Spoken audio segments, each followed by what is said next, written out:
G കെയിലേക്കാണ്. G K ഈ പറഞ്ഞതുപോലെ വലിയ അണികളുടെ വലിയ അവരുടെ അവർ വലിയൊരു ഫാക്ടറായി മാറുന്നു. അവരുടെ വലിയ ആവേശം കാണുന്നു. അവരുടെ നേതാക്കളെ ഫ്ലെക്സ് ബോർഡുകൾ ഉണ്ടാകുന്നു. അവരിറങ്ങുന്നിടത്തൊക്കെ CM എന്ന് വിളി വരുന്നു. ഈ പറഞ്ഞ AC നിരീക്ഷണം കേരളത്തിലേക്ക് വരുമ്പോൾ വിമാനത്താവളം മുതൽ അവരുടെ ഇന്ന നേതാക്കളുടെ അണികളെ കാണുമ്പോൾ അങ്ങ് മാറുന്ന, അല്ലെങ്കിൽ അപ്പോൾ മനസ്സിൽ നിറയ്റ്റ് അവർ സൃഷ്ടിച്ചെടുക്കുന്ന ഒരാൾ മുഖ്യമന്ത്രി ആകുമെന്നൊക്കെ നമുക്ക് ഈ ഘട്ടത്തിൽ വിശ്വസിക്കാനാകുമോ? എന്തൊക്കെ ഘടകങ്ങളായിരിക്കും ഹൈക്കമാൻഡ് പരിഗണിക്കുക?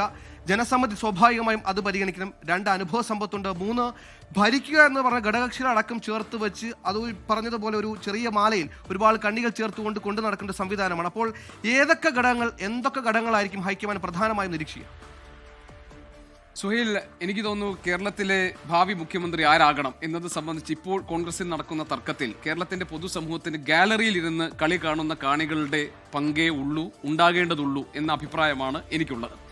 അതിന് കാരണം ഇപ്പോൾ കളിച്ചുകൊണ്ടിരിക്കുന്നവർ, അത് 3 പേരുണ്ട്, 3 ടീമാണ് ഇതിനകത്തുള്ളത്.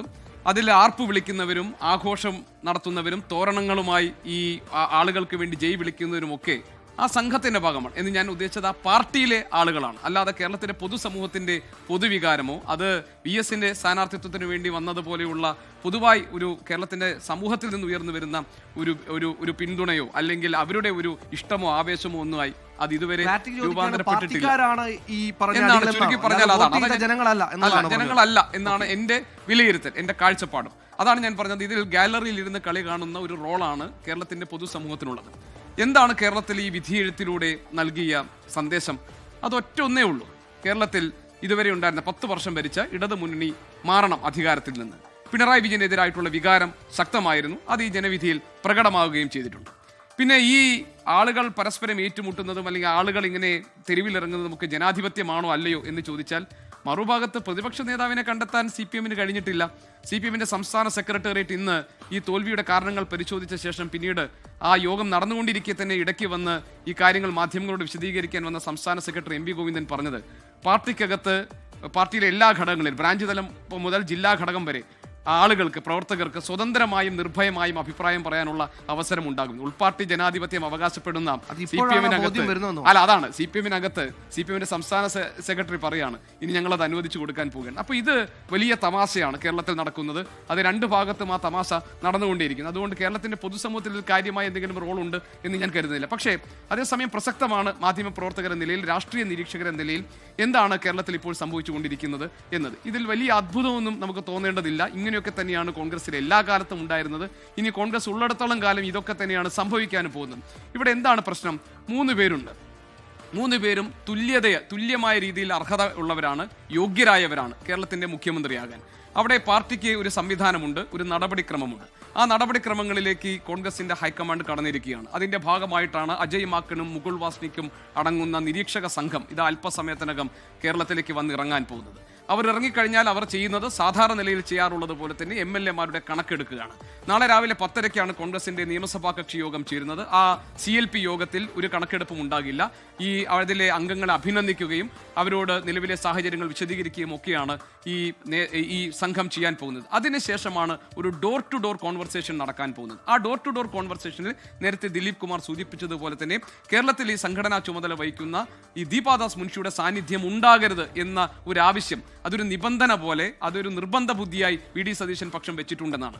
അതിനൊറ്റ കാരണമേ ഉള്ളൂ, അവരുടെ സ്വാധീനത്തിൽ MLA-മാർക്ക് കാര്യങ്ങൾ തുറന്നു പറയാൻ ഉള്ള അവസരം നിഷേധിക്കപ്പെടരുത്. 2, സ്വാഭാവികമായും ഈ ദീപാദാസ് മുൻഷിക്ക് KC വേണുഗോപാലിനെ മുഖ്യമന്ത്രിയാക്കുന്നതിനോടാണ് താല്പര്യം എന്ന സംശയം VD സതീശൻ വിഭാഗത്തിനുണ്ട്. ഇനി VD സതീശൻ വിഭാഗം കാൽക്കുലേറ്റ് ചെയ്യുന്നത് എന്താണ്? ശരിയാണ്, ദിലീപ് പറഞ്ഞതുപോലെ ഭൂരിപക്ഷം ആളുകളുടെയും പിന്തുണ, ഞാൻ ആളുകളല്ല MLA-മാരുടെ പിന്തുണ KC വേണുഗോപാലിനാണ്. സ്വാഭാവികമായി നമ്മൾ പ്രതീക്ഷിക്കുക ഒറ്റയ്ക്ക് ഓരോ MLA-മാരെ വിളിച്ച് സംസാരിക്കുമ്പോൾ അവർ KC വേണുഗോപാലിനെ പിന്തുണയ്ക്കുന്ന കാര്യം പറയുമെന്നാണ്. പക്ഷെ അവിടെ VD സതീശന്റെ വിഭാഗം പ്രതീക്ഷിക്കുന്ന മറ്റൊന്നുണ്ട്. 2ാമത്തെ ചാൻസ്, അതായത് KC കഴിഞ്ഞാൽ നിങ്ങൾ പ്രിഫർ ചെയ്യുന്ന അടുത്ത നേതാവ് ആരാണ് എന്നതിൽ VD സതീശന്റെ പേര് പറയുക. അതോടൊപ്പം തന്നെ ഇപ്പോൾ കള്ളി തിരിച്ച് മാറ്റി വെച്ചിരിക്കുന്ന MLA-മാരിൽ ചിലരെങ്കിലും ഇപ്പുറത്തെ ഭാഗത്തേക്ക് മാറുക എന്നാണ്. ഇന്ന് സുഹൈൽ, ഈ ആലുവയിലെ ദേശത്തുള്ള VD സതീശന്റെ വീട്ടിലേക്ക് TJ വിനോദ് എത്തിയിരുന്നു. ഇന്ന് ദീപക് ജോയ് എത്തിയിരുന്നു. അപ്പോൾ ഇവരൊക്കെ വി ഡി സതീശനെ കാണാൻ എത്തുന്നത് അദ്ദേഹത്തിന് അതില് പിന്തുണ അറിയിച്ചു. ഇപ്പൊ എൻ ശക്തൻ ഈ ഗോപീകൃഷ്ണൻ, നിലപാടുകളുടെ രാജകുമാരൻ എന്ന് പറഞ്ഞ് എൻ ശക്തൻ ഒരു ഫ്ലക്സ് വെച്ചു. ഇന്നിപ്പോ ഈ 2 MLA-മാർ എത്തിയതിന്റെ വേറൊരു കാര്യം കൂടി കോൺഗ്രസ് വൃത്തങ്ങളിൽ നിന്ന് അറിയുന്നുണ്ട്. അതായത് ഇന്നലെ നമ്മുടെ എറണാകുളം ജില്ലയിൽ 11 കോൺഗ്രസ് MLA-മാരാണ് ഇപ്പോൾ തെരഞ്ഞെടുക്കപ്പെട്ടിട്ടുള്ളത്.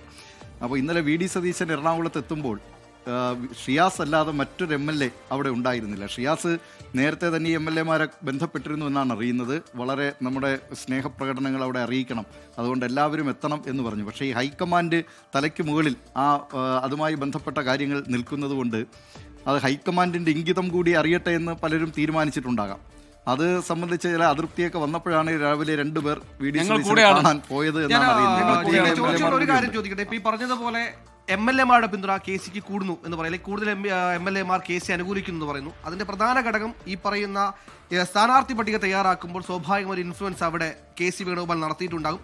സ്വാഭാവികമായി KCയോട് അനുഭവമുള്ള ആളുകളെ സ്ഥാനാർത്ഥികളാക്കിയിട്ടുണ്ടാകും. അതുകൊണ്ട് വിജയിച്ചു കഴിഞ്ഞാൽ ആ എണ്ണത്തിൽ കിട്ടും. പക്ഷെ അതിനപ്പുറത്തേക്ക് ഇവിടെ തെരഞ്ഞെടുപ്പ് നേരിട്ടപ്പോൾ ആ MLA-മാർ അവരുടെ മണ്ഡലത്തിൽ പ്രതിനിധാനം ചെയ്ത ഒരു രാഷ്ട്രീയമുണ്ട്. ആ രാഷ്ട്രീയം സ്വാഭാവികമായും വി ഡി സതീശനടക്കം കഴിഞ്ഞ 5 വർഷമായി മുന്നോട്ട് വെച്ച ഒരുപാട് വിഷയങ്ങൾ കൂടിയാണ്. അതായത് അവിടെ പട നയിച്ചത് വി ഡി സതീശനല്ലേ ജനങ്ങളുടെ ഇടയിലേക്ക് എന്നുള്ള എൻ്റെ ഹൈപ്പോത്തറ്റിക്കൽ ചോദ്യമാണ്. അങ്ങനെ ആവില്ലേ? അല്ലല്ല, അത് ഹൈപ്പോത്തറ്റിക്കൽ അല്ല സുഹേൽ. പട നയിച്ചത് വി ഡി സതീശനാണ് മുന്നിൽ നിന്ന്, ശരിയാണ്. അതിൽ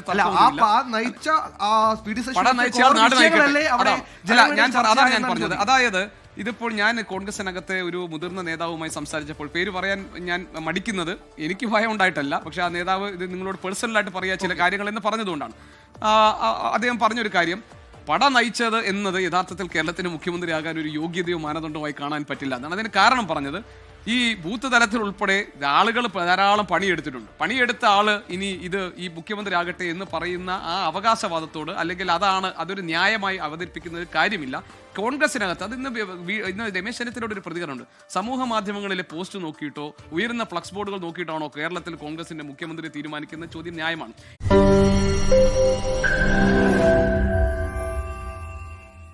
ലോകത്തെവിടെയായാലും ഏത് സമയത്തും 24 വാർത്തകളും ഓഗ്മെന്റഡ് റിയാലിറ്റി പാക്കേജുകളും എക്സ്പ്ലെയിനറുകളും വിശദമായി കാണാൻ ഞങ്ങളുടെ യൂട്യൂബ് ചാനൽ നിങ്ങൾക്ക് സബ്സ്ക്രൈബ് ചെയ്യാം.